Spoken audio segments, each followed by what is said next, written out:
हम अमन चाहते हैं मगर जुर्म के खिलाफ गर जंग लाजमी है तो फिर जंग ही सही। दोस्तों नमस्कार, स्वागत है आप सभी का।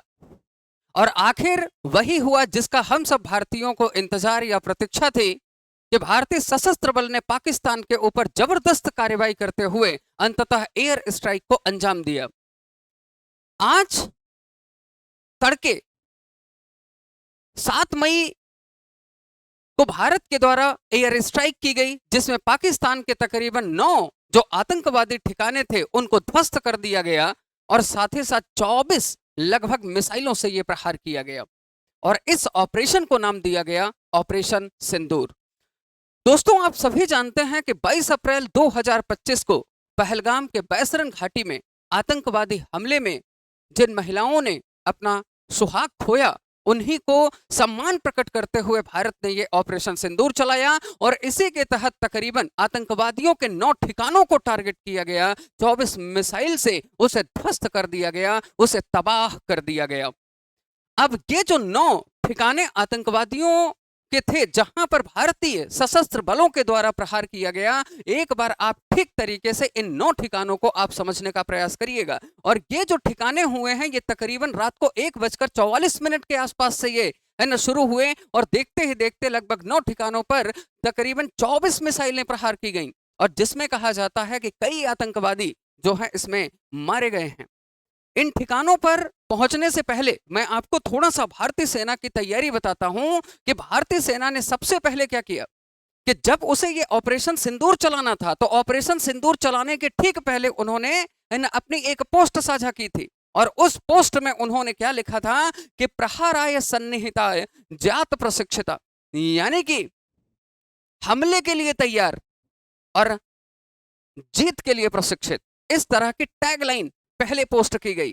और जैसे ही यह हमला हुआ, पाकिस्तान के तकरीबन अलग अलग हिस्सों पर जहां जहां पर ये आतंकवादी संगठन के मुख्यालय या फिर उनके है ना यहाँ पर क्षेत्र हुआ करते थे, उसके बाद देखिए उन्होंने हमारी सेना ने दूसरा जो पोस्ट किया, यहां पर शेयर लिखा जस्टिस इज सर्व्ड, है ना। तो इस तरह से अगर देखा जाए तो ये ऑपरेशन सिंदूर चलाया गया। अब ये जो ऑपरेशन सिंदूर है ये भारतीय सेना या सशस्त्र बल के द्वारा कहां कहां पर चलाया गया, तो इसे आप इस मैप के थ्रू समझने की कोशिश करिएगा, है ना। तकरीबन कितने ठिकाने मैंने बताए, 9 ठिकानों पर यह प्रहार किया गया, जिसमें से कुछ ठिकाने आप देखेंगे तो ये स्थित हैं कहां पर, पीओके वाले क्षेत्र में, है ना। मतलब कि यहां से यहां तक का जो ये पूरा बेल्ट आप देख पा रहे हैं, है ना, ये है पीओके का क्षेत्र। यहां पर है ना आतंकवादी जो संगठन है उनके जो मुख्यालय या उनके जो कैंप वगैरह यहां पर रहते थे, है ना, उनको ध्वस्त कर दिया गया है। और साथ ही साथ ये पाकिस्तान का जो पंजाब क्षेत्र है, इस पंजाब क्षेत्र में भी जहां जहां पर भी आतंकवादियों ने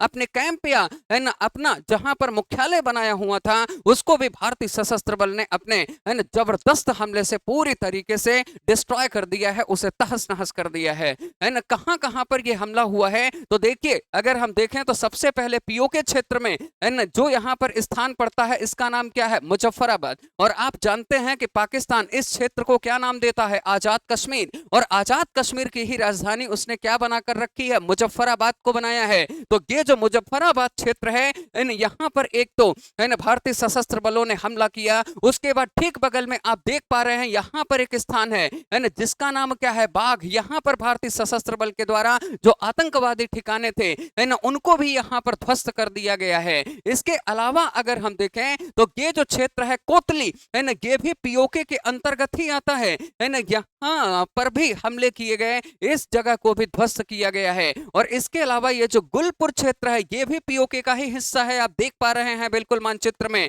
और साथ ही साथ जो भीमबेर है, यहां पर भी है ना भारतीय सेना द्वारा जबरदस्त हमला किया गया और जितने भी आतंकवादी संगठन है उनको यहां पर पूरी तरीके से है ना तहस नहस कर दिया गया है, नेस्तनाबूद कर दिया गया है आतंकवादी संगठनों को, है ना। अब देखें अगर हम तो ये जो मुजफ्फराबाद है, इसके बारे में एक महत्वपूर्ण बात जो मैंने आपको बताई वो क्या बताई कि पीओके में जो आजाद कश्मीर पाकिस्तान बोलता है उसकी राजधानी बताया इसने, है ना। और ये जो कोतली वाला क्षेत्र है ना, या फिर जिसको हम ये गुलपुर वाला क्षेत्र कहते हैं, अभी जो पहलगाम हमला हुआ है इसी के पास में एक जगह पड़ती है सवाई, है ना, उसी के पास में बैठकर कहते हैं कि आतंकवादियों ने पहलगाम पर है ना हमले की जो पूरी योजना थी है ना, यहीं से बैठकर उन लोगों ने बनाई थी। इसके बाद भीमबेर में जो आतंकवादी है ना यहाँ पर अड्डे हुआ करते थे, उनको तहस नहस कर दिया गया। और फिर उसके बाद देखिए आप कि ये जो है ना हम क्षेत्र देख रहे हैं, ये पंजाब प्रांत है पाकिस्तान का, है ना। और पाकिस्तान के इस पंजाब प्रांत में जो जो हिस्से हैं, जैसे सियालकोट है ना, चक अमरू है,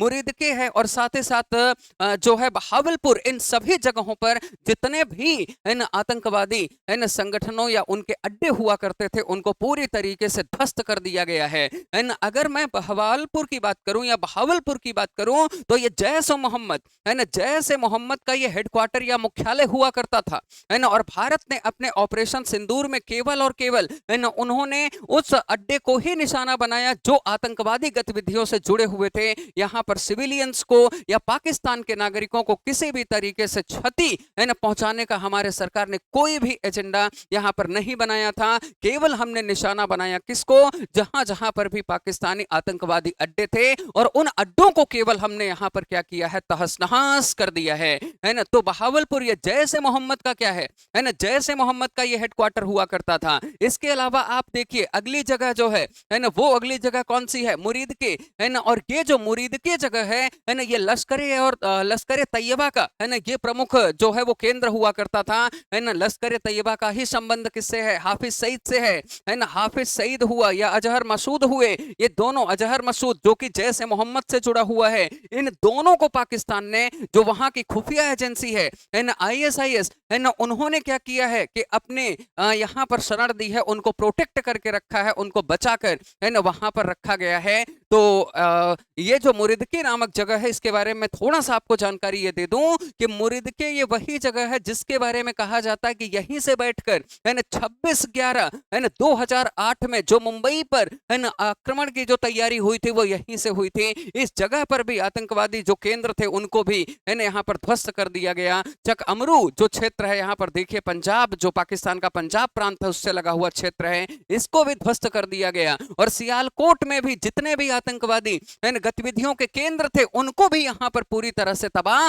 कर दिया गया है ना। जैसे ही भारत ने है ना इस प्रक्रिया को अंजाम दिया, है ना, उसके तुरंत बाद आप देख रहे हैं कि जो हमारी है ना इंडियन आर्मी है, इंडियन आर्मी ने तुरंत एक पोस्ट शेयर किया जिसमें लिखा जस्टिस इज सर्व्ड, यानी कि न्याय जो है वो क्या हुआ, है ना, सफल हुआ। तो इस तरह से आप देखें कि भारतीय सेना के द्वारा है ना 9 जो ठिकाने हैं आतंकवादियों के, वहां पर है ना ये प्रहार किया गया। कुछ महत्वपूर्ण जानकारी इस हमले से संबंधित या ऑपरेशन सिंदूर से संबंधित मैं आप तक पहुंचाना चाहता हूं कि ये जितने भी हमले थे, है ना, या जो भी मिसाइलें लगभग संख्या में 24 दागी गई, है ना, उन्हें दागने के लिए किन किन हम लोगों ने वेपन्स यानी कि हथियारों का प्रयोग किया। तो ऐसा माना जाता है कि इसमें राफेल का भी इस्तेमाल हुआ है ना। ऐसा माना जाता है कि इसमें सुखोई का भी इस्तेमाल किया गया है ना। इसके अलावा अगर हम देखें तो इसमें स्कल्प है ना, जो हमारा वेपन है, उसका भी इस्तेमाल किया गया है। इसके अलावा यहां पर आप देख पा रहे हैं ये हैमर है ना, इसका भी इस्तेमाल किया गया है। और साथ ही साथ जो नागास्त्र है ना, इस वेपन का भी इस्तेमाल किया गया। तो इतने लगभग उपकरण या हथियारों की सहायता से भारत ने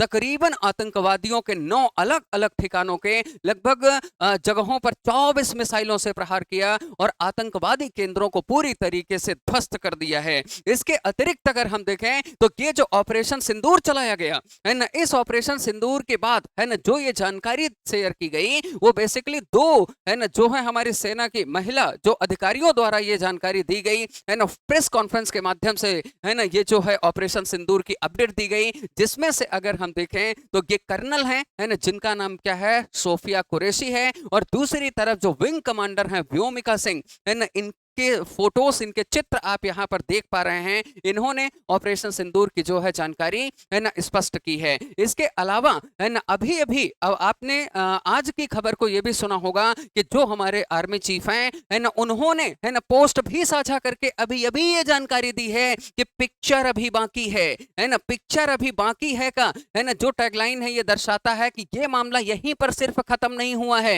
ये जो मामला है ये आगे भी जाएगा। और पाकिस्तानी जो प्रधानमंत्री है शहबाज शरीफ है ना, उन्होंने भी ऑपरेशन सिंदूर के बाद है ना, उसने भी जो स्टेटमेंट दिया, क्या दिया कि भारत को जवाब मिलेगा, समय और स्थान पाकिस्तान डिसाइड करेगा। इससे यह प्रतीत हो रहा है कि मतलब आगे भी कुछ गतिविधियां जो हैं वो इस मुद्दे पर चल सकती हैं। तो अगर पाकिस्तान का सपोर्ट आतंकवाद के साथ नहीं है, तो हमने केवल आतंकवादी जो केंद्र हैं उनको निशाना बनाया। तो फिर आपको इस तरह के स्टेटमेंट या बयानबाजी से बचना चाहिए था।